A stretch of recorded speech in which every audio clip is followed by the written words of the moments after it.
Vous n'avez peut-être pas fait attention, mais si vous avez renouvelé votre carte cette année, ce petit logo y figure probablement.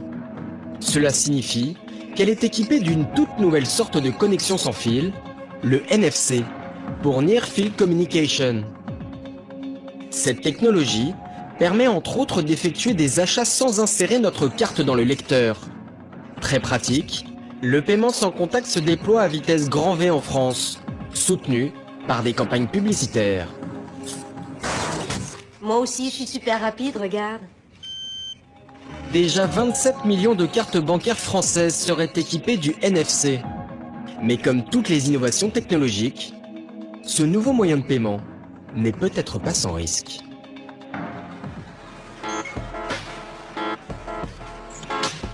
Il y a un homme qui s'en méfie tout particulièrement.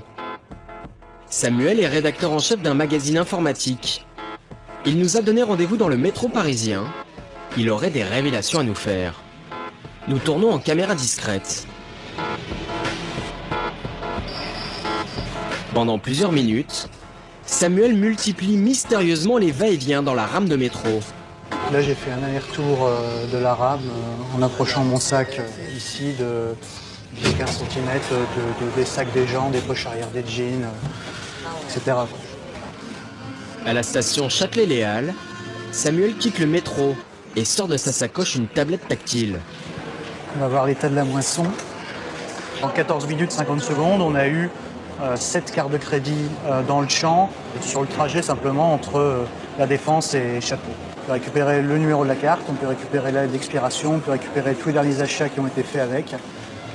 Grâce à cette tablette, Samuel a en fait intercepté des cartes de crédit munies du système sans contact, sans jamais mettre la main dans le sac.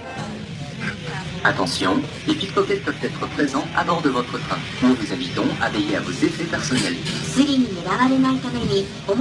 Jouer les pickpockets 2.0 est bien évidemment illégal. Pour éviter toute poursuite judiciaire, Samuel s'est contenté de détecter la présence de cartes sans contact.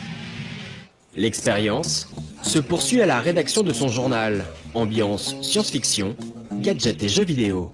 Ce qu'il va nous montrer est nettement moins réjouissant. Ce sont toutes les informations de sa propre carte bancaire qu'il est capable de récupérer. Donc là, on voit qu'on a le nom, le titulaire de la carte, le numéro de la carte, la date d'expiration, l'intégralité des paiements qui ont été effectués depuis le début du mois, ainsi que les retraits au distributeur. Ça permet d'établir un profil. Donc on sait que ce gars-là, il a une carte Visa Premier, donc une carte haut de gamme, mais qui malgré tout fait des achats qui ne sont pas extrêmement chers. Donc il y a fort à parier qu'il n'a pas beaucoup d'argent sur son compte.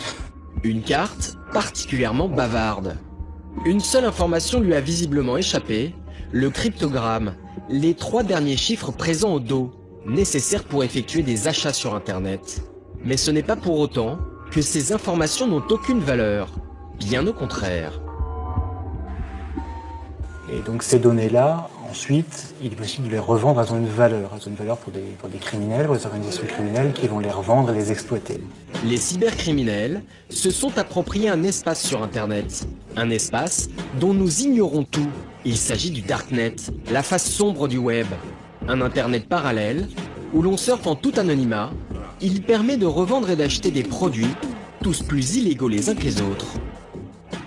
Donc on a de la fausse monnaie, des cartes de crédit contrefaites, des armes, de la drogue, de la pédopornographie et autres joyeusetés illégales du même genre. Et dans ce supermarché de l'illégalité, il y a effectivement tout un rayon consacré à nos numéros de carte bancaire. Par exemple, ce site-là qui propose 2 types de cartes différentes. Tout d'abord, uniquement des numéros pour faire des achats donc via Internet. Ces numéros-là correspondent exactement aux chiffres qu'on a obtenus tout à l'heure en récupérant les données d'une carte bancaire. Donc là, par exemple, c'est vendu combien, ça? Alors, par exemple, c'est vendu 150 $ les 10 cartes. Enfin, les 10 numéros. Et à 15 $ la carte, le vendeur garantit la possibilité de dépenser entre 500 et 4000 $. Pour éviter d'être victime d'un pickpocket numérique, Samuel conseille d'utiliser un petit boîtier en aluminium, comme celui-ci. Donc il suffit de glisser la carte dedans. Voilà. On met ça dans son sac, voire dans son portefeuille. Alors, si on met la carte derrière, il n'y a plus aucune détection. Ça permet de se protéger des tentatives d'intrusion à distance d'une carte de crédit. Face à ces révélations, nous avons voulu obtenir la réaction du groupement des cartes bancaires, plus précisément de son directeur de la sécurité, Pierre Chassimieux.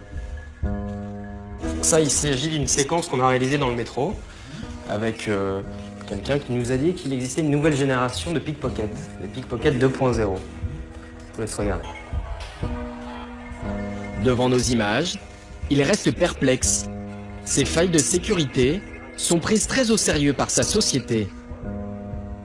Il y a effectivement dans votre démonstration la liste des transactions. Donc, ce qu'il faut que vous sachiez, c'est qu'effectivement une remarque nous avait été faite sur cette fonctionnalité. Toutes les nouvelles générations de cartes fabriquées depuis le mois de janvier 2013, là aussi, interdisent la lecture du log enregistrement des transactions via l'interface NFC. Sur les 27 millions de cartes en circulation, 1 million ne serait pas totalement sécurisé. Une goutte d'eau pour ce responsable. Le système carte bancaire, c'est 525 milliards d'euros de transactions. Et on a environ 360 millions d'euros de fraude. Ça fait 0,07%. Ça veut dire quoi? 7 centimes d'euros de fraude pour 100 euros dépensés. Le risque zéro n'existe pas. Si malheureusement demain un porteur de carte est victime d'une fraude, il sera intégralement remboursé. Je crois que c'est ça qu'il faut absolument que nos clients aient à l'esprit. Dans quelques mois, nous serons tous équipés du système NFC. Difficile d'échapper à toutes ces nouvelles technologies